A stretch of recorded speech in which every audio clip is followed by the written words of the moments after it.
I'll move this fan. That fan's pointing at me. Yes. All right. Shh. Hey. I don't want to keep telling you to shut up. I mean, I do, but I don't want to have to keep telling you. Okay. Why can't I wear a crop top? Moses. Crop tops are women's clothing. All right. So, so there's a couple things. One, it depends on your parents. So if your parents aren't going to let you wear a crop top, then that's a question for your parents to ask. I only tell 1, 2, 3 people in this youth group what they are allowed and not allowed to wear. All right. However, falls in the category of modesty, I guess. It's hard to define what is immodest and what is modest, right? There is clearly immodest clothing, and there's clearly more modest clothing. Again, it is extremely uncomfortable to wear what Sarah's wearing, right? I'm not making you girls wear collared shirts all the way up to the buttons. I'm not actually making you wear anything. Your parents are making those decisions. But let's say for my daughters, I'm not making you wear collared shirts with all the buttons all the way to the top and skirts that go down to your ankles, okay?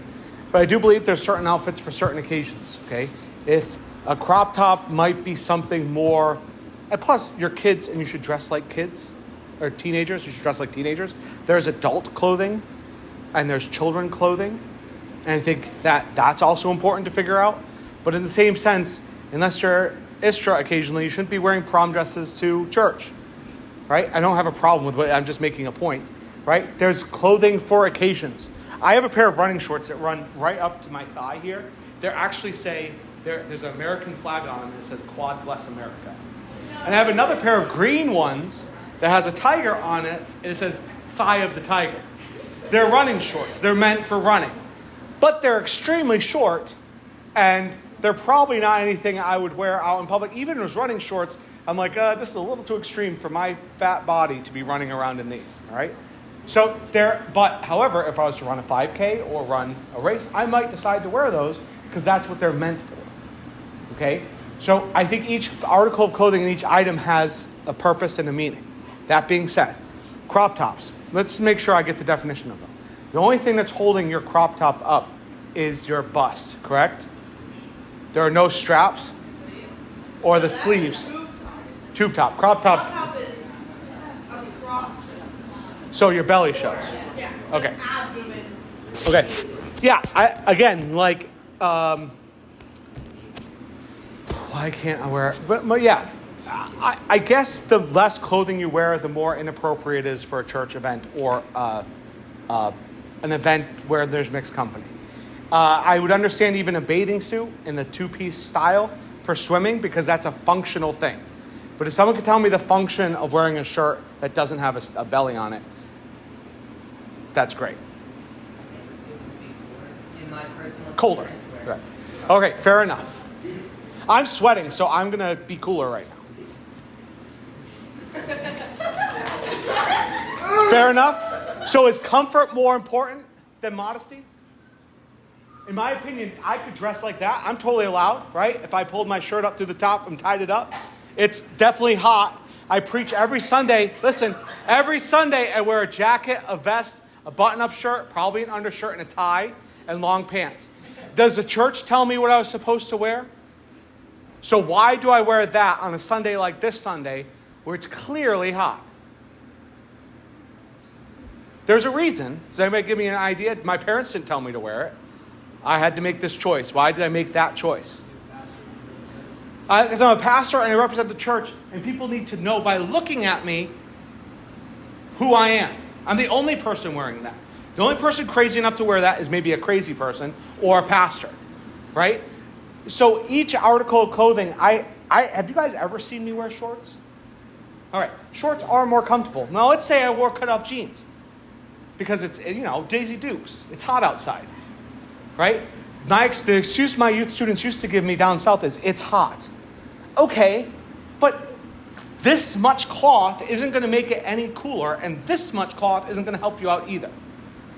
So why do you need a crop top? show off your belly. And guess what? Nobody, except for maybe one person on the planet, your boyfriend or girlfriend, or actually just boyfriend, because if a dude wears a crop top, there's nobody on the planet that wants to see that. The only on the planet wants to see that is your boyfriend. Right? And again, it's an articles of clothing for the purpose. So I would just say that modesty is a thing that you're going to have to regulate as adults at some point. I don't know what the definition is in modern culture of a modesty. That's something you're going to have to determine as you get older. Girls, because that literally says women dress in modest apparel. It literally says women. It doesn't say men in the Bible. It says women. So whatever it says, that means that you are given an instruction specifically for you that you have to follow. I don't make the rules. But God tells you what you should and shouldn't be, not specifically. Why isn't God specific about modesty and clothing? Go ahead.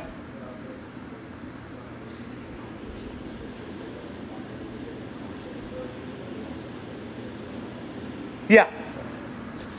Yeah, I didn't catch all of that because there's a lot of fans around me, but I'm assuming it means that it's whatever they were wearing in 100 AD is not going to be the same clothing that people are wearing in 2024 AD. That the clothing changes, and therefore the culture changes, and so the Holy Spirit directs you to what is modest and immodest for the culture and the time period. Yes? I always thought modesty was maybe your intention behind what you're wearing, and not specifically what you're wearing. It can be both. It will So- be both, but for example, if I wear a shirt, and I'm like, this is a really cute shirt, I wear jeans, Yes. someone will look at me, and they'll be like, what are they going to wear to basketball? Right. So that's why individual conviction matters. And that's why parents play a good part in that. Because let's say, for example, you wore jeans. And I said, when do I not allow my kids to wear jeans? Shh, hey, is there something pertaining to this? Okay, cool. Go talk to your dad. What? Sunday morning. Sunday mornings. Right? Do I make you wear a dress? Yeah. No, I say don't wear jeans. Okay? So I have a very specific rule for a very specific occasion. All I'm trying to teach you, my students and my kids specifically, is you can't wear whatever you want all the time. Your whole life you'll have a dress code. There are times where you don't have a dress code. When do I not have a dress code? The shower? Good? I actually do. Don't go in with clothes on. When I'm sitting at home, even then, for the most part, I'm wearing a shirt because I understand that nobody wants to see this. But I'm wearing PJ pants or shorts or whatever when I'm sitting around at home. That's my house. This morning, one of my church members knocked on the door. I wasn't dressed for church yet. I was wearing a shirt and PJ pants and answered the door. Right? This is my house. But I will not, unless it's a themed day, come here in PJ pants and a shirt. Okay? So modesty has to do with intent, but intent only goes so far. You could say, oh, well, this is really cute on me and I really like this. But it's also just a bra, a sports bra, and spandex workout pants. Okay, it looks cute on you, but you shouldn't be wearing that out and about except if you're going to the gym. Okay? Each article of clothing you have has a purpose and a time and a place. And you should determine that with the Holy Spirit with the intent of, I'm not going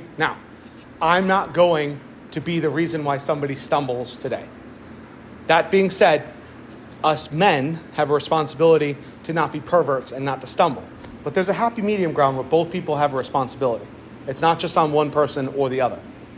And I said this a little bit this morning with church, that it's not just men that have a problem with, say, pornography. It's women have a problem selling their bodies on pornography. There's a supply and a demand, and both people are meeting that supply. Most people who are in the adult industry are women. Most people buying into the adult industry are men. If there's no supply, there's no demand. If there's no demand, there's no supply. Both people play a contribution to this horrible thing that's bringing the downfall of our society. Oh, before I do that, which I kind of talked about this, I'm going to talk about my own thing. So this isn't a question, but I want to bring this up. I want to bring up two things. and this is my only time to rant about these two things, because I don't want to get in Facebook and people start freaking out and get the wrong attention. The first thing is the Olympic opening ceremony. Does anybody see or know anything about what happened at the Olympic opening ceremony? Okay, so let me help you out with this thing. The opening ceremony in the Olympics was a drag show that eventually depicted a feast, okay? And Christians looked at that feast and it resembled the Lord's Supper. Da Vinci's The Lord's Supper. And Christians flipped out, all right? And so I want to make it clear to you my take on that, so you all know. You don't have to have the same take as me. You can disagree with me, but I recommend you consider art history. All right. So, what is the Olympics? Yes. A series of sports where who competes? Okay. Athletes from all over the world. Okay. Where did they originate? Greece. Okay. Greece is, biblically speaking and historically speaking, culturally the center of the world. By the idea of we are all Greeks is actually something that we get. Humanism and the modern culture of the humans are the peak and the center of the earth all come from Greek culture. And what were the Olympics intended to do? Back in the day, religiously speaking. It was a festival and a sport to glorify the gods. That little crown that went on each of their heads, what was that? From who? Who carried that laurel and gave it to the people? Hera. What? Hera. No. Nike. You say Nike? What the? Nike. I'm sorry. It's not Nike. It's, listen to me, it's Nike. Nike is the god of victory, goddess of victory. She had angel wings and a laurel, and we translated that to our current angels with the halo and the wings. We borrowed that cultural picture to make our own Christian iconography, right? We borrow art all the time. That being said, the Lord's Supper by Da Vinci. Couple questions. One, was Da Vinci a believer based on his personal record and how he lived his life? No. Why would he paint something like the Lord's Supper? He got paid by the church to do it. And he didn't really like doing that sort of thing, but it financed all his other projects that he did like to do, like getting into debt, which he was in debt all the time, and by inventing things, which he absolutely loved to do. Da Vinci, by every definition, was a genius and extremely smart. But he painted Da Vinci's The Last Supper as a work that he got paid for. Okay, that's the first thing. It wasn't a work that he ultimately really liked. It was just one he did. Okay, it wasn't like his favorite piece of art. Second, what do you think he based that painting on? So he didn't come up with it from scratch, because obviously, and it's not historically accurate. If you look back at the Bible and how they ate, they're laying on cushions and sitting on the floor, basically, and reclining. And even John is reclining on him. There is no big table with one bench facing the camera. So what is he basing that on? Yes. Huh? He was basing it on Greek paintings, but what specific event? The Feast of Dionysus, specifically. And then go to 1 Corinthians chapter 10, I think. In 1 Corinthians chapter 10 or 9. Oh, no, it's 1 Corinthians chapter 11. He is discouraging the people in Corinth from having the Lord's Supper as a party. He's saying, don't have a party. You have your own houses to get drunk and party in. Don't do this. He's telling them that because in Corinth, they worshipped both Dionysus and Aphrodite. Now, if you don't know who Aphrodite is, she's the goddess of love, and Dionysus is the goddess of wine and parties. So he's saying they struggled already with love. We get the idea of temple prostitution, where they would go up to the temples and not sleep with their wives, or their husbands and sleep with the temple prostitutes, and their wives or their spouses were just meant to be like home caretakers. And Paul said, don't do that. They are you are supposed to have relations with them, physical relations with them. That's what they are there for. Don't go up to the temple and partake in this. Anybody know anything about Dionysus, like how he looked? Yes. Huh? Yes. He is androgynous. Actually, androgynous is a Greek word, and it came from how Dionysus would dress. He would be a male that frequently dressed like a female and constantly was confused for such. And one of his kids, Hermes and Aphrodite, had a kid, and they celebrate this as well, called hermaphrodite. That's where we get that word from. Hermes and Aphrodite had a child, and that had both male and female organs, and that's how they came up with that word, because those gods had that child. So this culture is steeped in the exact same culture that we're trying to say is bad and horrible. It's existed forever. And so whether or not you want to say, well, they depicted the Da Vinci's Last Supper, in reality, if you look back, they actually depicted the Feast of Dionysus.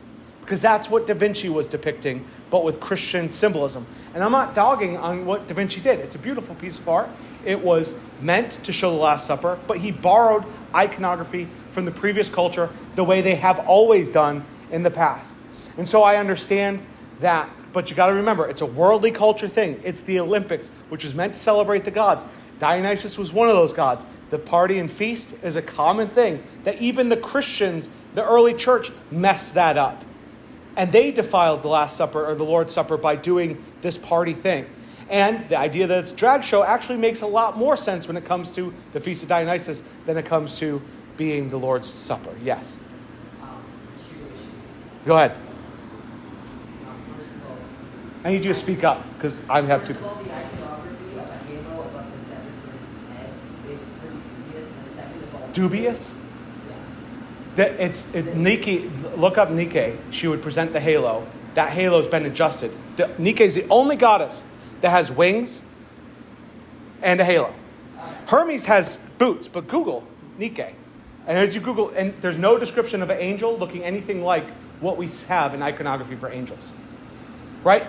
Biblical angel, type that in. I'm saying that historically in Christian art, Jesus had, and also just generally have had that exact style. When did that start happening? I'm aware that came from culture. Yes. I'm just saying That halo didn't start happening until the Middle Ages. Jesus wasn't really depicted in art, but if he was depicted, he was depicted as a lamb, as a David carrying a lamb. Early depictions of Christ were of Jonah and that shepherd. Those were the only real depictions of Christ. And they didn't have the halo at that time. That was added later on. But again, as a borrowed cultural thing. And they did that because that makes sense. We do that even today. We want people to be able to understand what they're seeing visually. And when you convert Christians in the early days that can't read, you want them to be able to see the icon and understand what they're seeing so you could tell the story without reading it to them. So I have no problem with borrowed iconography. The problem is borrowed idolatry, making that thing more than what it is. Go ahead. What was your second point? And the second point was during the ceremony, Uh-huh. they put the official Olympics and whatever they were Uh-huh. social media is posted and then they No, the center person, the individual in the center, there's one lady in the center who was part of that party. I don't know, whatever you want to call it. She posted that, or he, whatever, I don't even know. So I'm not going to make any assumptions. They, them, whatever. They posted that, but they're ignorant. I'm not buying it. But they could be just as wrong as anybody else. Even the guy who created it, who created the ceremony, I don't even know if he knows, but it doesn't make a difference. It's the world's culture. Quit getting offended that the world has a disagreement with Christianity. If you're surprised that something like the Olympics is, which is a global celebration of the gods, has a problem with our religion, stop being surprised by that. That's very, very normal and to be expected. an internationally made Christian box Islam. Yes. Yes. Something like that. And I understand the focus is not to glorify Christianity, Right. but considering we can do a world stage thing, Yes. this is right now is 10% of the world is Christian. Probably it a little makes more. sense Yeah, I get your point. I get your point, but there's no requirement that they do that.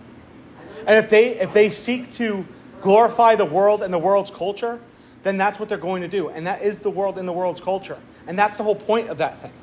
I mean, we've taken the Olympics and made it something in our history that's been a unifying global competition of kind of bringing countries together. That's not necessarily a biblical principle. But ultimately, I like the idea of the Olympics. I think it's awesome. But again, like, we need to be careful about how worked up we get about something that's all the way over there.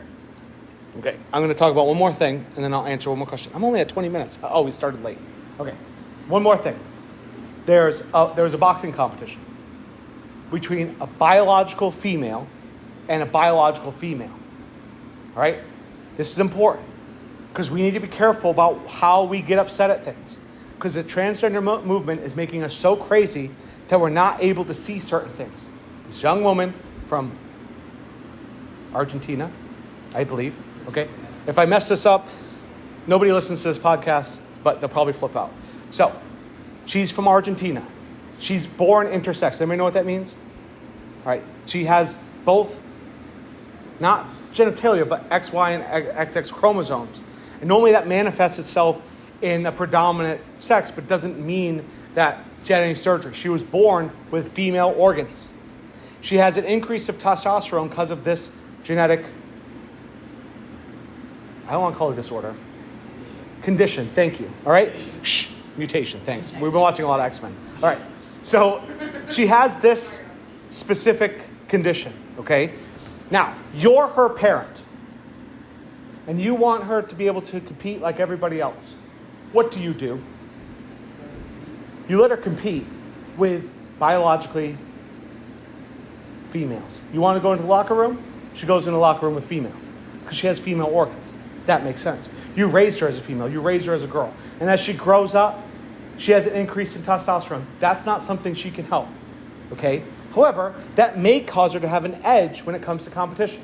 So she may have to take some sort of hormone suppressor to make that work. So she competes in India, and she fails those tests because either she wasn't taking enough of the hormone suppressor, or she forgot, or she wasn't taking it. Maybe she didn't even know until that point. I don't know. But she fails. Now she competes in the Olympics. Her record's not overly impressive. She's lost before. She's not, like, constantly winning. But she competes in the Olympics.